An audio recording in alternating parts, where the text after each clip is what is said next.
Nós estamos nessa série de mensagens domingo à noite, em Atos capítulo 2. O tema maior é eu menor que nós, ou nós maiores do que o eu. A ideia de estar sozinho, fora da igreja, fora da comunhão, né? A igreja reunida, a igreja em comunhão, ela é incomparavelmente maior, no sentido de que ali há comunhão, ali há um aprendizado, ali há um momento de glorificar o nome de Jesus Cristo. E aí nós estamos caminhando no capítulo 2, né? A igreja nasceu, as pessoas foram batizadas, mais de 3.000 almas. Olha, você imagine aí um pregador, na sua primeira mensagem, pastor Adalberico, pastor Zeniel, na sua primeira mensagem, 3.000 conversões e 3.000 batismos. É impressionante. Por isso que Atos dos Apóstolos seria melhor identificado se fosse ali o nome do livro Atos do Espírito Santo de Deus. Porque isso só aconteceu ali e só acontece hoje por ação, obra e graça do Espírito Santo. É a igreja de Jesus.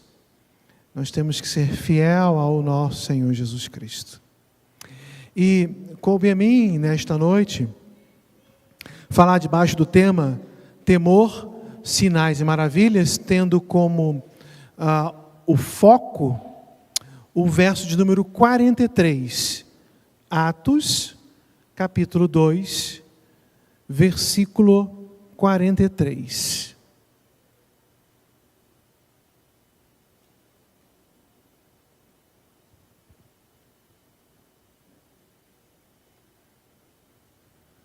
Amém? Todos acharam? Amém ou não amém? Amém. Todos estavam cheios de temor, e muitas maravilhas e sinais eram feitos pelos apóstolos. Vou repetir, o texto é curtinho. Todos estavam cheios de temor, e muitas maravilhas e sinais eram feitos pelos apóstolos. Muito bem.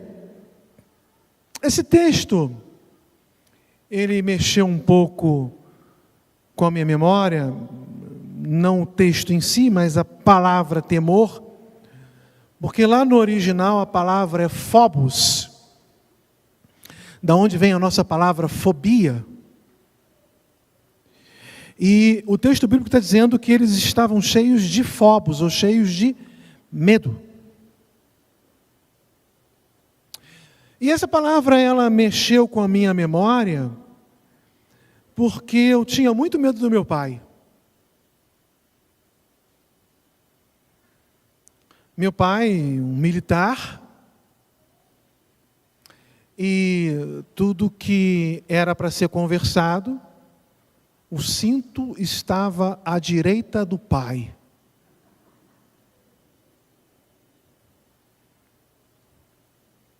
Então, quando a gente fazia uma traquinagem, tudo bem traquinagem aqui em São Paulo? Vocês sabem que vocês eram traquinas, fala a verdade. Mamãe falava assim, vou falar com seu pai, pronto. Eu já sabia que eu iria apanhar. E papai era terrorista. Porque ele pegava o cinto, dobrava no meio, e abria assim, né? O cinto fazia aquela boca, e ele batia assim, as duas bocas assim, né? Tac, tac, tac.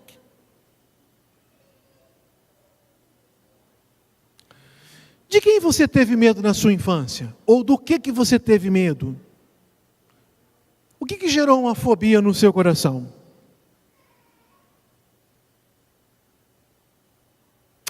Evidentemente que o texto não está trabalhando nesse aspecto.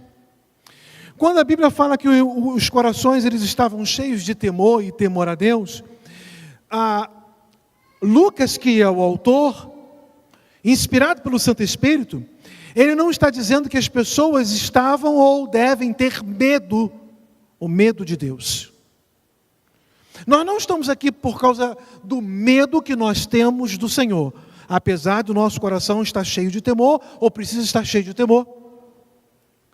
Quando ela se refere à humanidade, ou às coisas referentes a esse globo terrestre, phobos se refere a medo, pavor.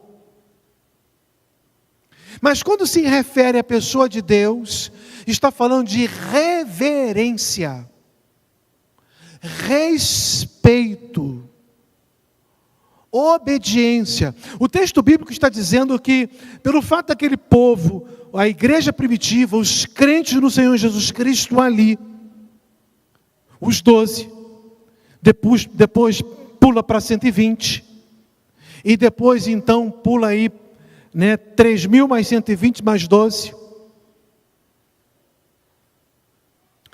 Aquele grupo grande estava com o seu coração com muita reverência, com muito respeito, com muita obediência ao Senhor.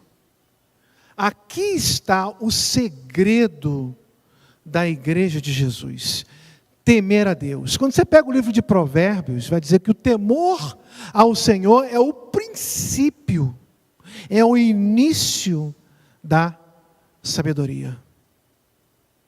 Você quer ver ainda hoje sinais e maravilhas? Eu estava conversando com a Cláudia, confabulando com ela, que às vezes nós queremos ver maravilhas assim, algo extraordinário. Não tem nada aqui, do nada aparece alguma coisa. Foi Deus que fez. Ou então você quer alguma orientação, você quer que as nuvens como aqueles filmes de hollywoodianos, as nuvens abram assim um caminho, um espaço, e dali sai uma voz retumbante. Não necessariamente. Para mim, um grande sinal, uma grande maravilha, entre muitas outras coisas que aconteceram na igreja primitiva, mas está ali a conversão de 3.000 pessoas. 3.000 pessoas abandonando o mundo, 3.000 pessoas abandonando as trevas, 3.000 pessoas que deixaram de servir a Satanás e passaram a servir ao Senhor Jesus Cristo.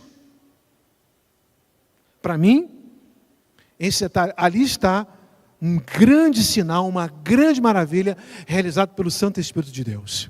É claro que Deus não se limita ao que eu falo, ao que eu penso, a nada nesta terra. Deus é Deus. Ele transcende, Ele vai além sempre. Ele pode fazer qualquer coisa. Eu não posso querer limitar Deus, colocá-lo numa caixinha de fósforo.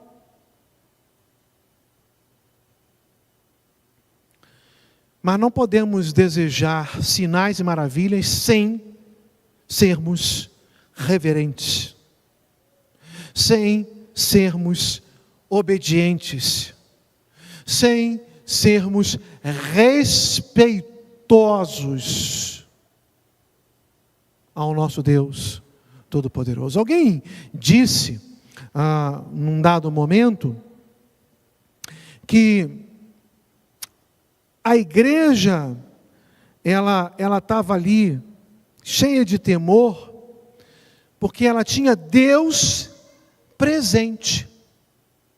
E a ideia do temor daquela igreja não era a ideia do medo que eu tinha de meu pai, que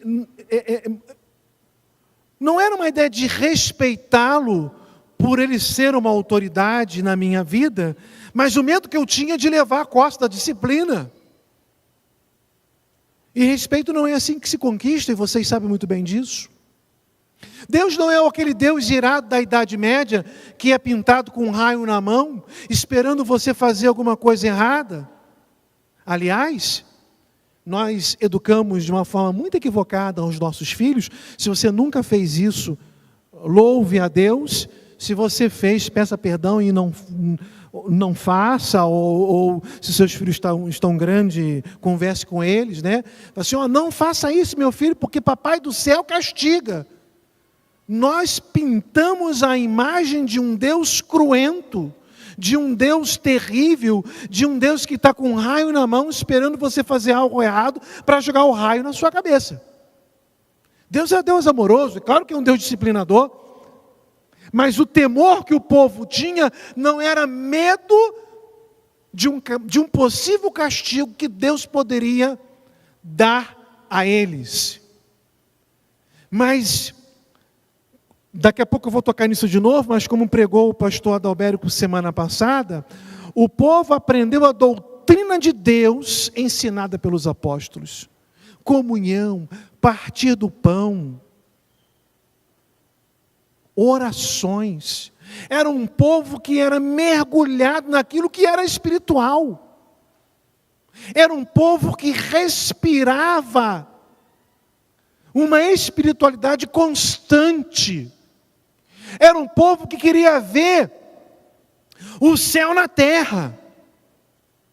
Se você procurar com mais riquezas de detalhes, você vai ver que eles tinham tudo em comum, eles dividiam tudo, vendiam suas propriedades.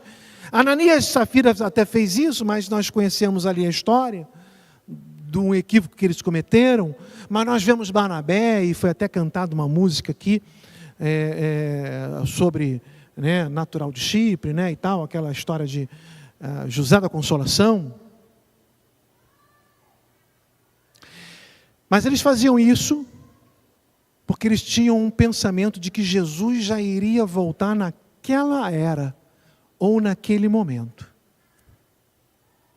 E não repartiam tudo assim, já que Jesus vai voltar mesmo, para que eu vou ficar com carro? Vou repartir. Não, mas com a ideia de olhar para o meu companheiro. Aliás, a palavra companheiro vem de companes, ou com pão, aquele que come o pão comigo. Por isso que a igreja repartia. Porque a igreja queria a glória de Deus sendo manifestada na terra. E aí o versículo 43, Lucas com muita propriedade diz: o coração da igreja era cheio de temor. Será que no século 21 não temos observado muitos sinais e maravilhas, porque também não temos observado muito respeito, muita reverência, muita obediência a Deus? Ser crente na igreja é fácil, meus irmãos. Salvo engano, Bill Hybels escreveu um livro cujo título era Quem é você quando ninguém está olhando? Muito sugestivo. Como é o seu viver diário? Como é o seu comportamento? O seu respeito, a sua reverência, o seu temor, a sua obediência, ela se resume aqui na igreja? Ou é algo que lhe acompanha 24 horas por dia? Você que está em casa, meu irmão. Como que você enxerga essa questão de temor a Deus, respeito ao Senhor, obediência ao Senhor, reverência ao Senhor? É algo que nós precisamos pensar. Porque coisas grandiosas aconteciam na igreja primitiva e que em muitas igrejas hoje elas acabam não acontecendo. Será que Deus mudou? Será que Deus falou assim, olha, o céu está pequeno, tá bom gente, tá bom de crente, o céu já não comporta mais? Será que é isso? Irmãos, é uma mensagem que ela precisa mexer comigo. Eu preciso fazer uma introspecção e olhar o meu relacionamento com Deus. Como que eu tenho vivido? Como que tem sido o meu testemunho? Como as pessoas elas estão ao olhar, essas pessoas olhando para mim, o que elas dizem? O que elas falam de mim? Eu estou um pouco preocupado com o que as pessoas pensam, falam de mim. Não, e o testemunho? Lucas, por 2 momentos, ele fala que nós fomos chamados para sermos testemunhas.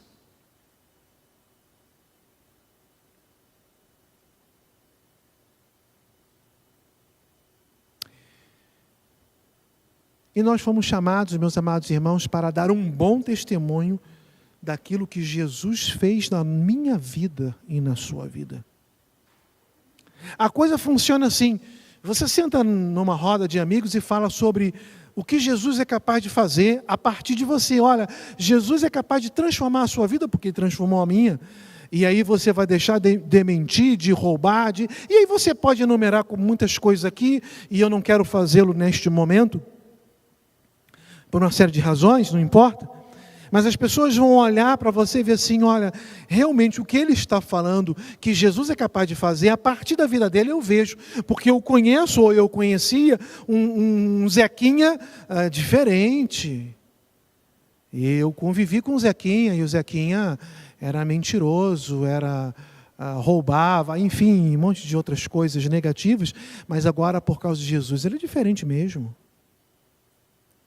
Você é diferente, você tem dado testemunho porque a sua vida é cheia de temor, a sua vida é cheia de respeito, a sua vida é cheia de reverência e obediência ao Senhor. Mas será mesmo? É isso mesmo? A igreja primitiva, nós olhamos isso com muita clareza. Mas deixa eu falar aqui um pouquinho a respeito desta palavra temor. Na mitologia grega, greco-romana, Fobos, ele é filho de Ares, e Ares é o deus da guerra. Ares é casado com Afrodite, e tem 2 filhos gêmeos, um é Fobos, e o outro é Deimos. Quando Ares sai, porque um causa medo, e o outro causa pavor. Quando Ares sai para a batalha, leva os 2 filhos, e ele sempre sagra-se vencedor, porque os filhos, um causava medo na tropa inimiga e o outro causava pavor.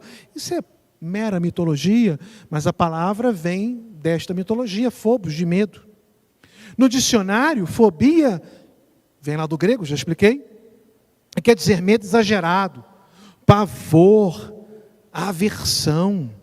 Mas na Bíblia, phobos, medo, fobia, significa reverência, respeito, bem como afastar-se, separar-se, ou seja, fugir, retirar-se e, portanto, evitar aquilo por causa do temor. A pergunta então que fica é: o que devemos evitar? O que devemos fugir ou separar das nossas vidas por causa do temor? E eu elenquei aqui algumas palavras que devemos fugir delas. A irreverência, a falta de respeito ou desrespeito, a desobediência, o esfriamento espiritual, a desconsideração, a falta de admiração e, claro, o pecado. Tudo isso nós temos que fugir por causa do temor. Eu tenho que me apartar disso. Aliás, a ideia de palavra santo é separado, e aquele que luta contra o pecado procura separar-se do pecado, daquilo que não agrada o coração de Deus, porque quer viver em temor, quer viver em obediência e respeito. E aí, fazendo referência mais uma vez à mensagem do domingo passado, quais eram as coisas que a igreja primitiva ela realizava, né? Para que os seus corações, em seus corações, se observasse assim, um coração cheio de temor. A doutrina dos apóstolos, na verdade, é a doutrina de Jesus, a palavra de Deus.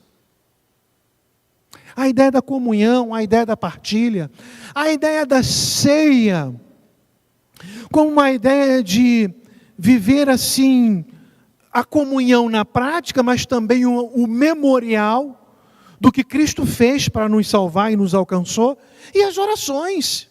Era uma igreja, como eu disse e repito, que respirava a espiritualidade, em agradar o coração do Pai. Essas coisas, meus amados irmãos, elas estavam assim bem nítidas no coração da igreja primitiva, e por isso que Lucas fala que era uma igreja cheia de temor, porque essa igreja ela dependia 100% de Deus. Você depende 100% de Deus quando você quer tomar uma decisão na sua vida. Antes de você tomar essa decisão, você orou quanto tempo por isso? Você perguntou a Deus o que Ele realmente quer para você? Aquilo é da vontade de Deus? Era da vontade de Deus? Uma decisão séria que você tem que tomar? O quanto que você tem dependido de Deus? Mas eu quero também falar nesta noite que para mim, no meu coração, um sentimento forte que deve permear os nossos corações, que vai proporcionar a dependência de Deus, é a humildade. Porque a humildade, ela vai fazer com que eu reconheça o meu lugar de servo, e vai fazer com que eu reconheça o lugar do Deus Todo-Poderoso e Soberano. E que vai fazer com que eu lembre da palavra de Jesus, quando Ele diz, sem mim, nada podeis fazer. Então é a humildade que vai reconhecer a minha pequenez e a grandeza do Todo-Poderoso. E essa humildade, então, ela vai romper com a independência e vai gerar dependência. E gerando dependência, gerará respeito, obediência, reverência e, consequentemente, temor. Aí eu fui buscar alguém na palavra de Deus que pudesse ser este símbolo de humildade.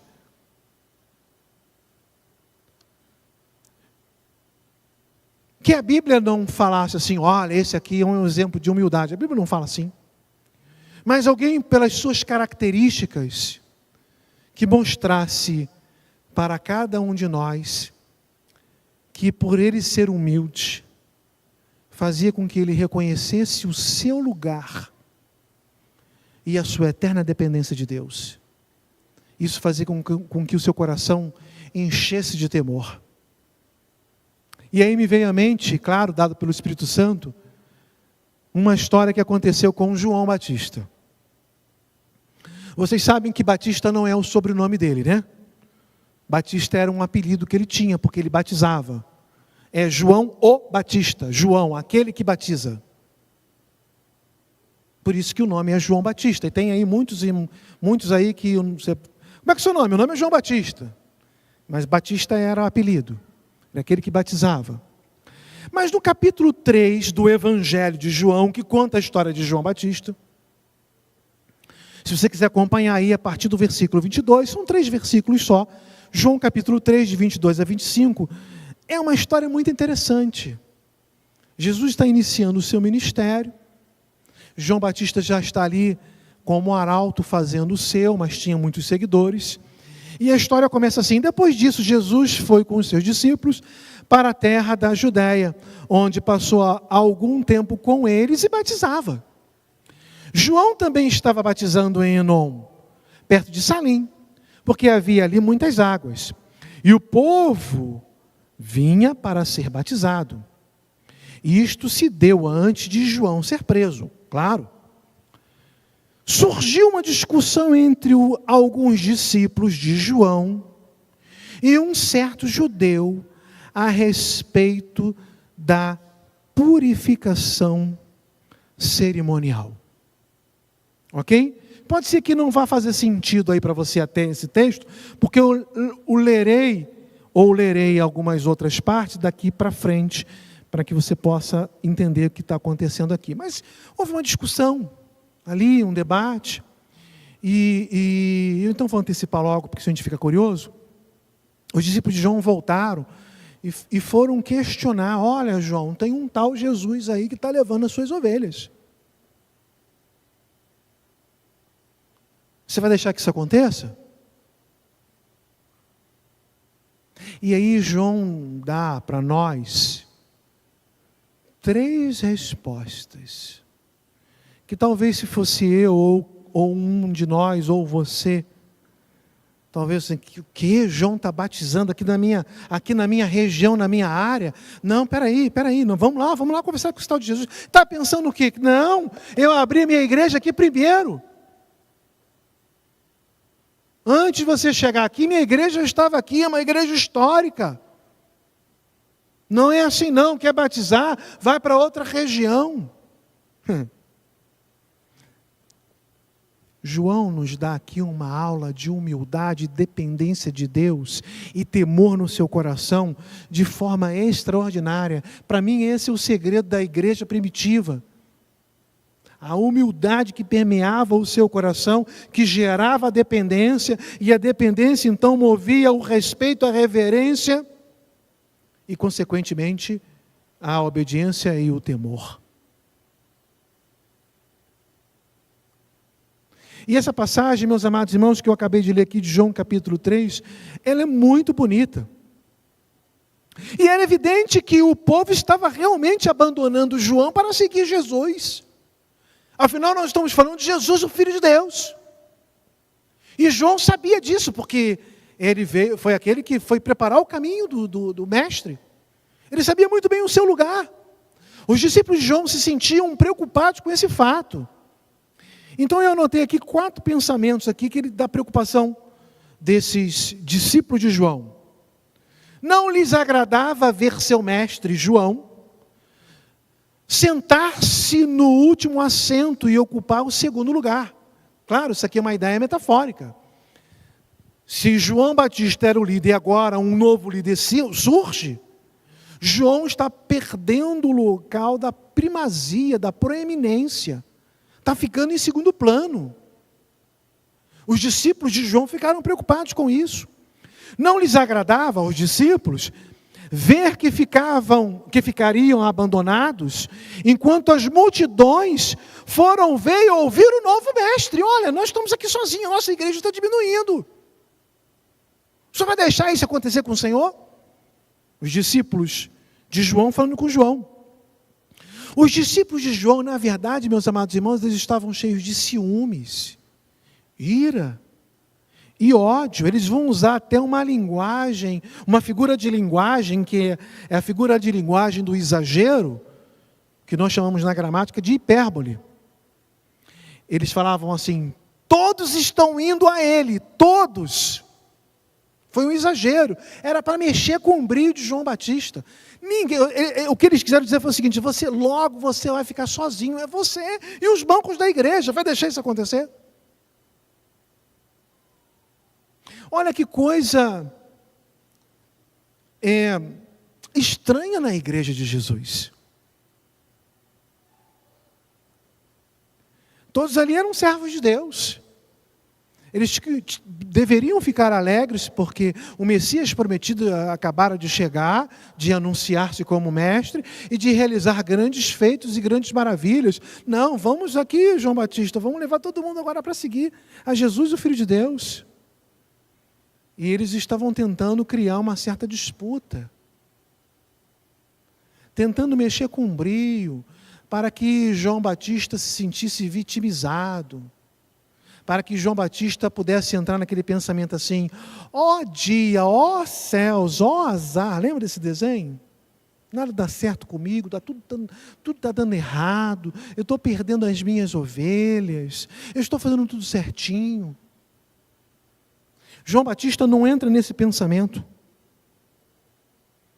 Ele não se sente queixoso ou não usa desse argumento ou dessa subterfúgio de ficar fazendo queixas, que tinha sido abandonado, foi injustamente esquecido, nada disso. Eu vejo aqui nas 3 falas,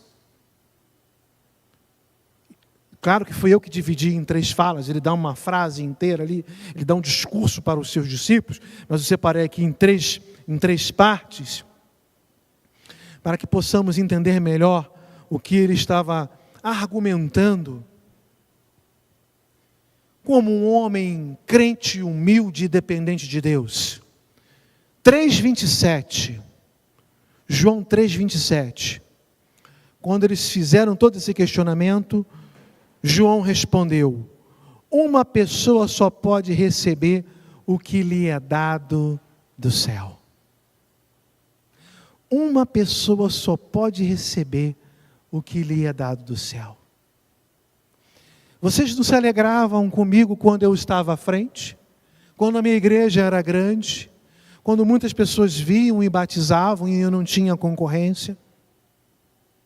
Deus me deu a oportunidade, este privilégio. A minha igreja cresceu.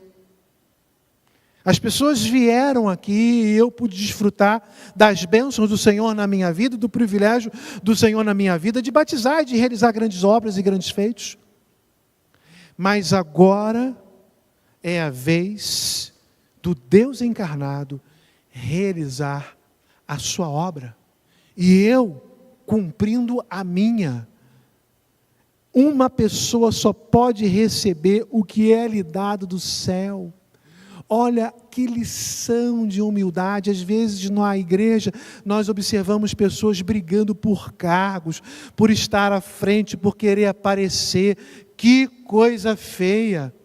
Você só vai estar ali se Deus permitir que você esteja ali, porque uma coisa só vai lhe ser dada se for dada do céu, da parte de Deus. Você tem que se sentir satisfeito na posição que Deus te colocou, e glórias ao Senhor por isso. E João Batista, ele está ensinando, pelo menos para mim, não sei para você, que para um coração ser cheio de temor, de respeito, de reverência e obediência, primeiro tem que ser um coração humilde, que reconheça a sua pequenez e a grandeza de Deus, que vai gerar neste coração humilde a dependência eterna do Senhor, porque é o Senhor quem faz, é Ele quem realiza, é Ele que é o Senhor de missões, é Ele que é o Senhor da igreja, é Ele que é o Senhor da sua vida, tudo aprova é o Senhor. A igreja crescia no primeiro século, porque era o Espírito Santo quem permitia a igreja crescer. A igreja teve perseguição em Atos capítulo 8, porque estava muita gente ali, os discípulos estavam muito em Jerusalém. E Deus, por intermédio do Espírito Santo, permitiu que a perseguição acontecesse, para que os discípulos saíssem, chegaram a Samaria. Para que se cumprisse Atos 1:8, até chegar aos confins da terra.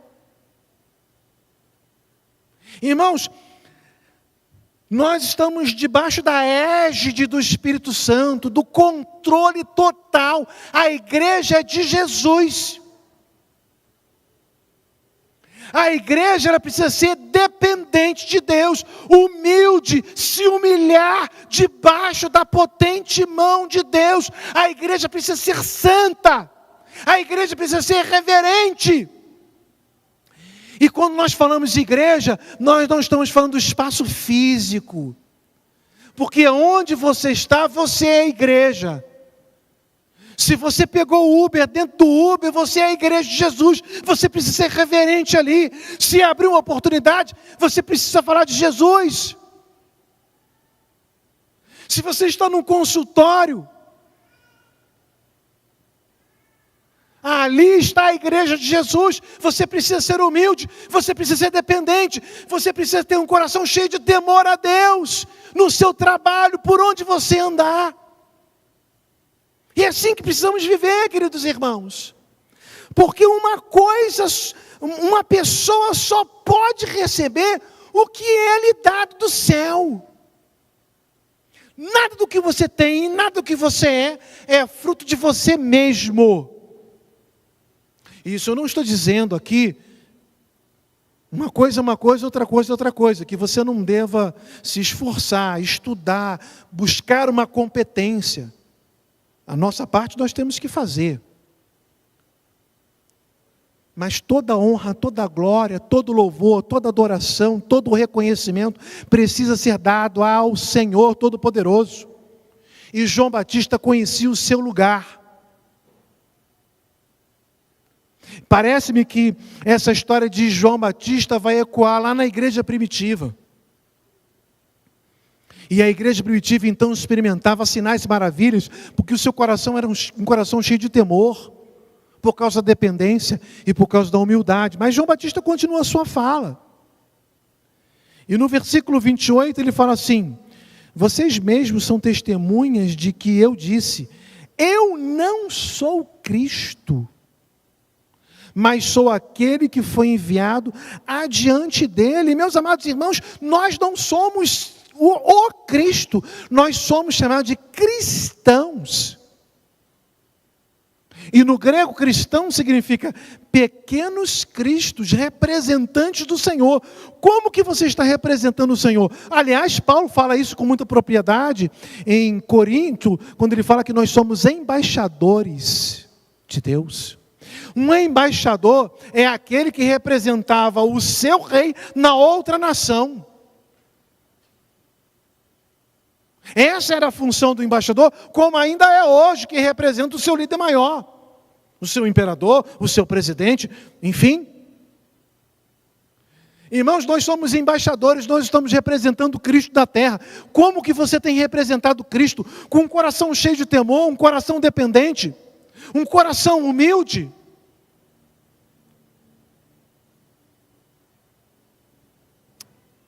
Queremos ver sinais e maravilhas? Achamos muitas vezes que sinais e maravilhas é quando alguém está com AIDS e está assim, é um dedinho assim de magreza, e aí nós oramos, e aí Deus cura. Para nós, às vezes, é uma cura, é algo assim muito extraordinário, que nós vamos identificar como sinal e maravilha. Não só isso, isso também o é.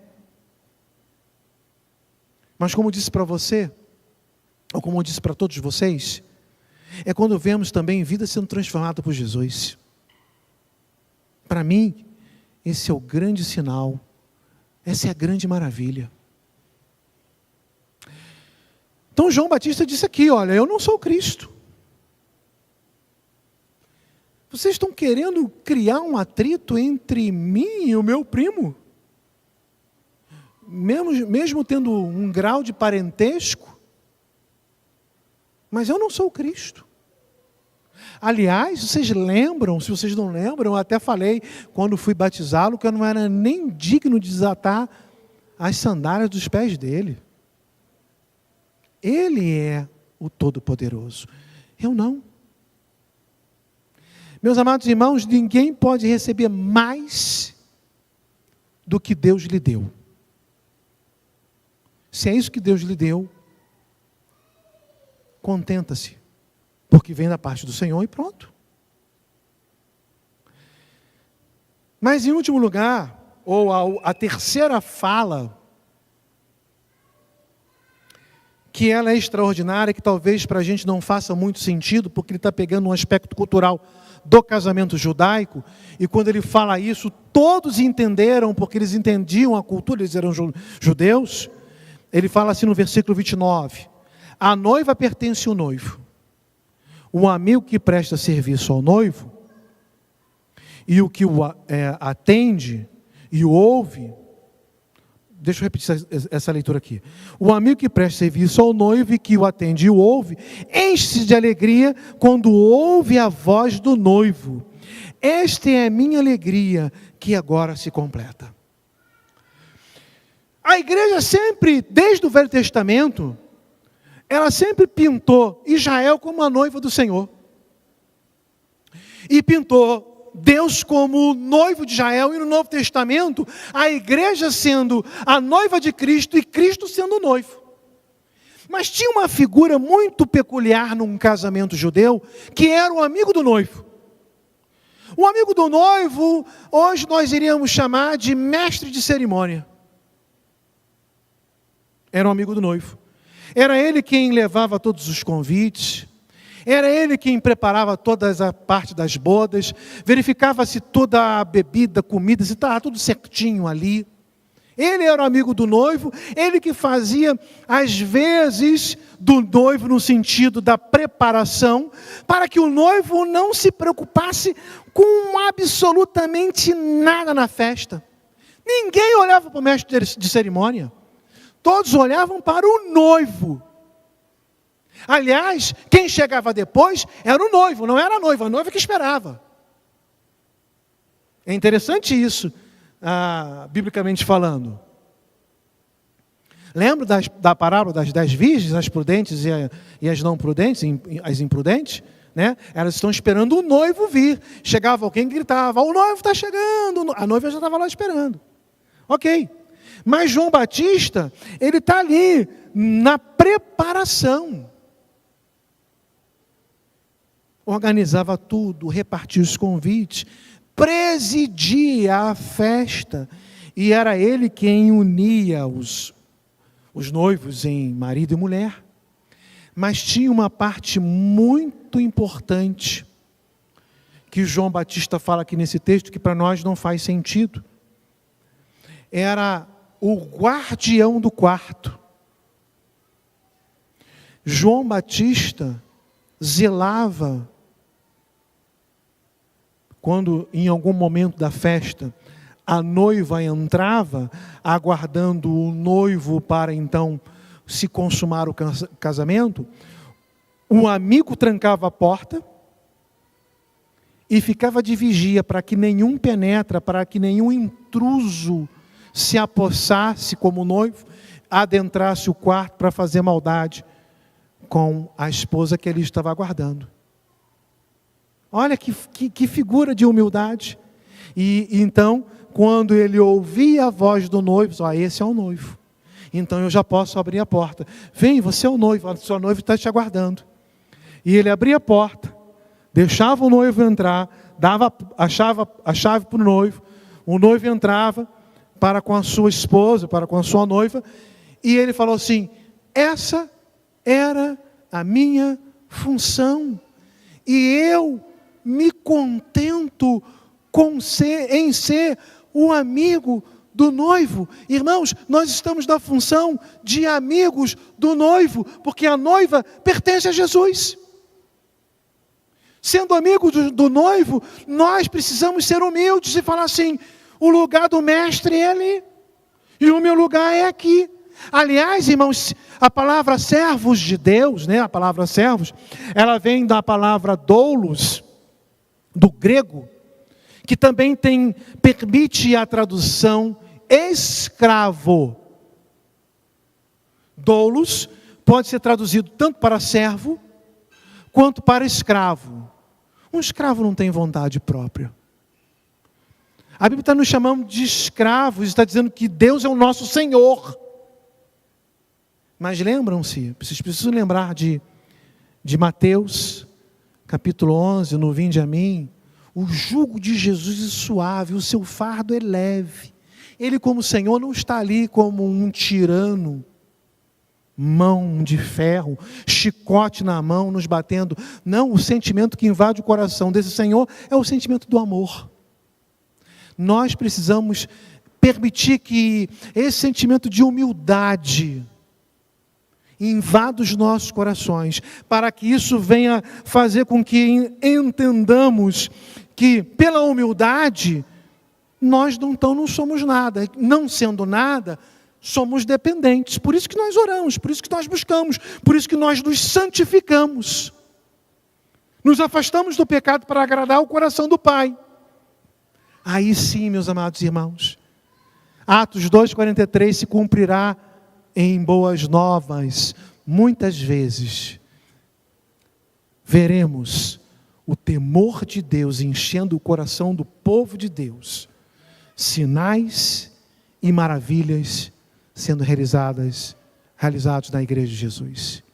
Que o Senhor nos abençoe de forma abundante e que possamos vivenciar o que a Bíblia tem a nos ensinar em muitos dos seus aspectos, para a glória de Deus.